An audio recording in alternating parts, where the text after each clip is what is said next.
Goedenavond, u kijkt naar het Zeeuwse nieuws van vandaag, zaterdag 2 januari. Nog 1 nachtje slapen en dan komen de liefhebbers van het veldrijden ongetwijfeld aan hun trekken. Want morgen staat de 5e editie alweer van de Vestingcross in Zeeuws-Vlaanderen op het programma. Dit keer niet in het centrum van Hulst, maar hier in Perkpolder.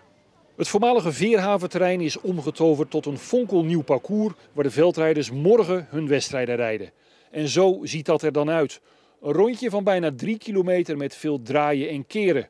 Het centrum van Hulst met de molen en dergelijke, dat heeft nog een andere uitstraling dan dit. Hè. Maar op zich qua locatie, langs de Schelde met de boten op de achtergrond, het is eigenlijk altijd wel leuk hier.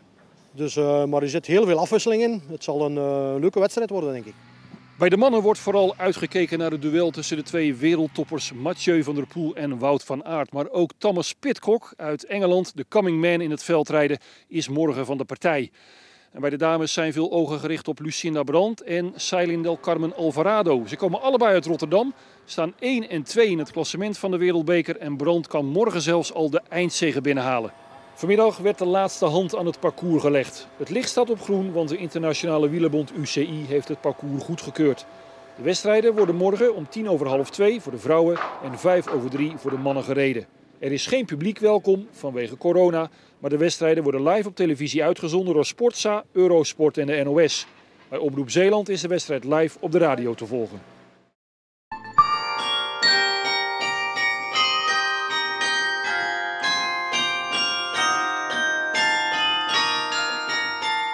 Stadsbijaardier Piet Hamelink steekt dit weekend de mensen in Sluis een hart onder de riem.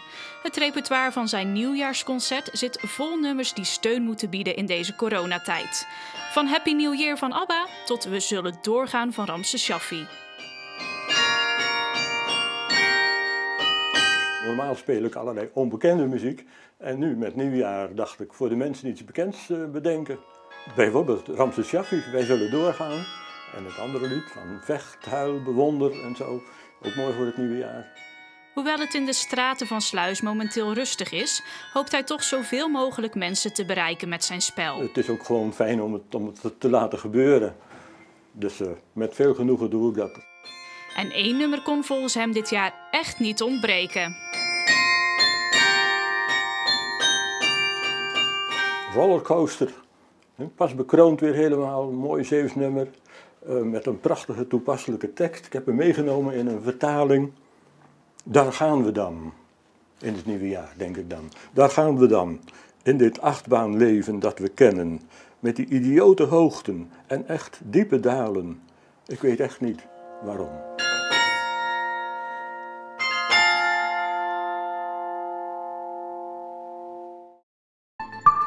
Dit is Beam en misschien wel de toekomst voor musea in Zeeland. Het Zeeuws Museum in Middelburg experimenteert ermee.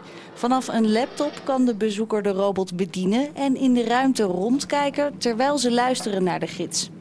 Misschien kunt u stoppen nu en dan kan ik weer mijn verhaal continueren. Maakt u een kwartslag zodat u zich weer wendt tot dit schip.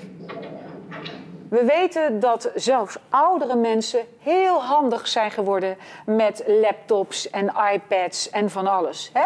Dus wij worden straks een museum veel meer met online producties. Dus het is een hele natuurlijke beweging. Je geeft mensen thuis een stukje cultureel erfgoed, waar ze met elkaar weer over kunnen praten.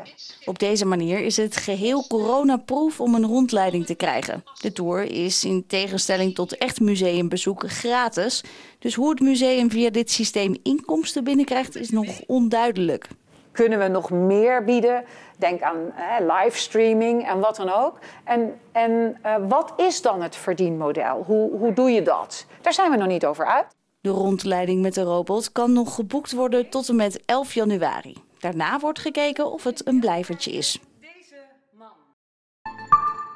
Even een filtertje erover en deze foto van Laura Verhagen uit Tolen en haar paard Denzel kan zo op Instagram.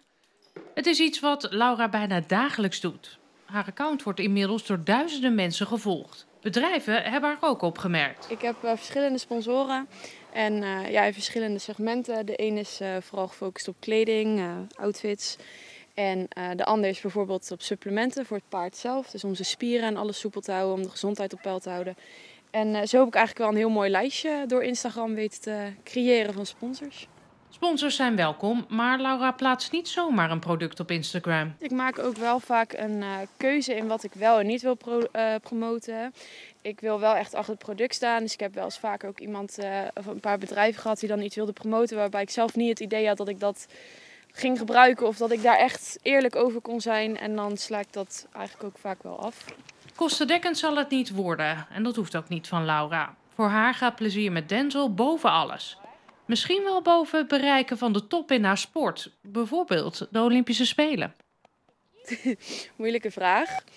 Olympische Spelen zou me natuurlijk superleuk lijken. Maar als dat ten koste gaat van de band en het plezier die ik met mijn paard heb, dan zou ik dat niet willen.